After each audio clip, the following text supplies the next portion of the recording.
A few years ago, I finished reading to you my embarrassing fan fiction story that I wrote when I was 11 or 12 that combined the worlds of Harry Potter and Hannah Montana. While I've been home in New Jersey for my spring break, I thought, I wonder if I can still find my fanfiction.net account. And then I looked it up, and I did.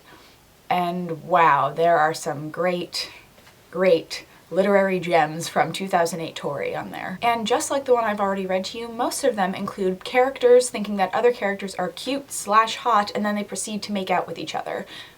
I really have no idea what this says about me as a 12-year-old. I thought that I would continue this embarrassing fan fiction vlog series and read to you some more of my embarrassing fan fiction. I have my fan fiction account pulled up here. The first one I'm going to read to you is called Schoolgirl Turned Rockstar. And I'm going to omit names that I've written in this story because they're actual people that I went to middle school with. So my friend and I are in guitar ensemble with some guys. On a Monday morning, the unexpected occurs. Let's start reading this because this is pretty funny. I read it last night and I could not stop laughing. Okay, so this is what I have all before I even start writing. Hey people, I haven't updated my stories in a while because of school and such. This chapter is 11 pages, longest one I've written so far. So even in 2008, I used the excuse that I was too busy because of school. And it's one chapter, and okay, chapter 1, Monday. Ugh, Monday, the worst day of the week. I woke to the shrill screech of police sirens. That's right, I live next door to the police station. I glanced at the clock and groaned. It was 4:30 in the morning, and the police were making their daily rounds, looking for drunks on the streets or hoodlums. I lived in a fairly nice neighborhood, but many kids got drunk at parties every night. Let's just say that some 16-year-olds got extra credit in health for having a baby.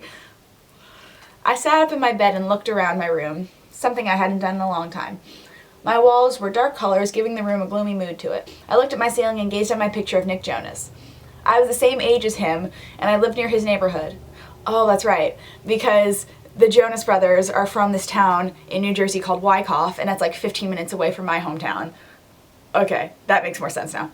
Commentary. It was published April 5th, 2008, and I was a big fan of the Jonas Brothers, apparently. I jumped off my bed and walked to my bathroom. I stared at my reflection in the mirror. My sallow skin was as ivory as ever, making me look as if I had been sick for a few months with bronchitis.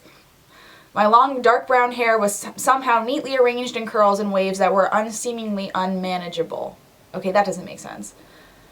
My short bangs stood up in disheveled spikes that stood up from the top of my head. Okay, I said it was neatly arranged, but then it's unmanageable. This doesn't make any sense. Started to apply my makeup. It was a simple process. Black eyeliner, black eyeshadow, and black mascara. I put on the makeup and looked at my eyes. Their color changed daily, and today they were many colors.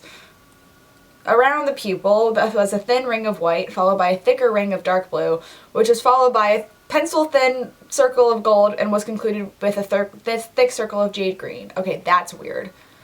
Also, at this point in 2008 was like the start of my punk goth phase where I tried to like be a punk goth type of person and where I wore a lot of black and I tried to wear a lot of makeup. I looked like a raccoon. It was weird.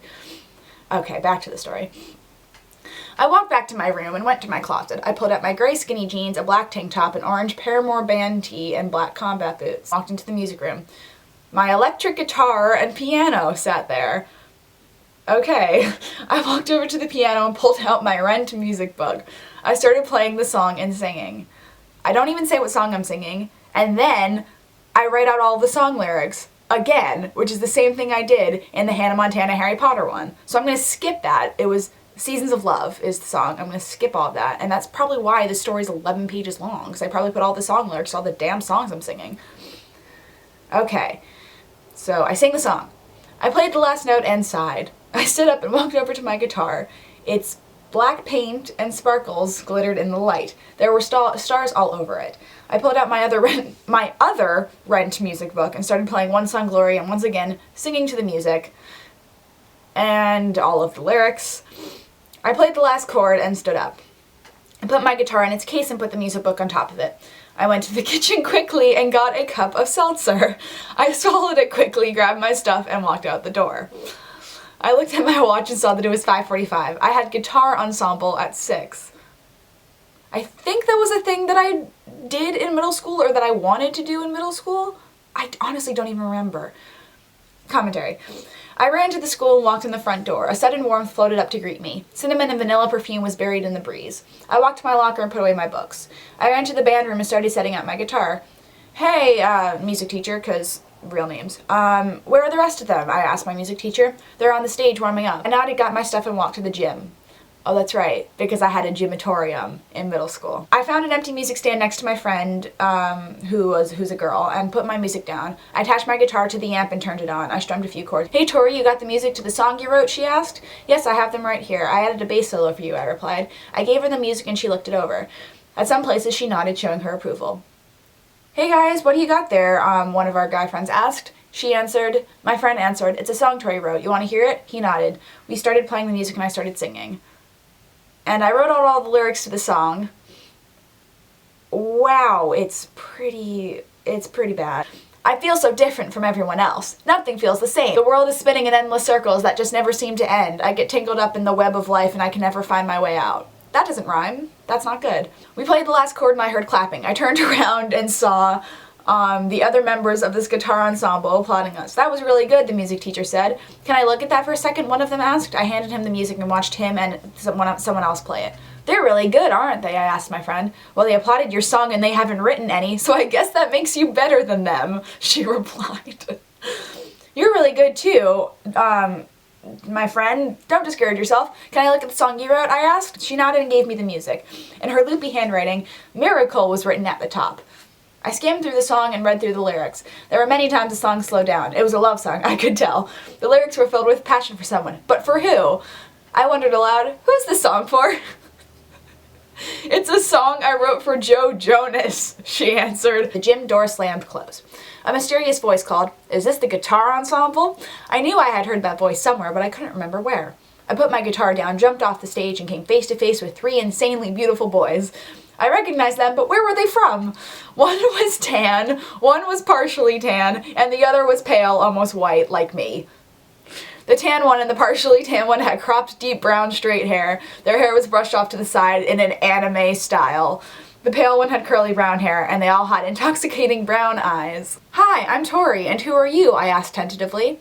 I'm Nick, that's Kevin, and that's Joe. We're actually the Jonas Brothers, the curly-haired one replied. My mouth dropped open as my friend came over to see what was going on. Her mouth dropped open too. Oh my Jonas! It's the Jonas Brothers, she shrieked shrilly in my ear.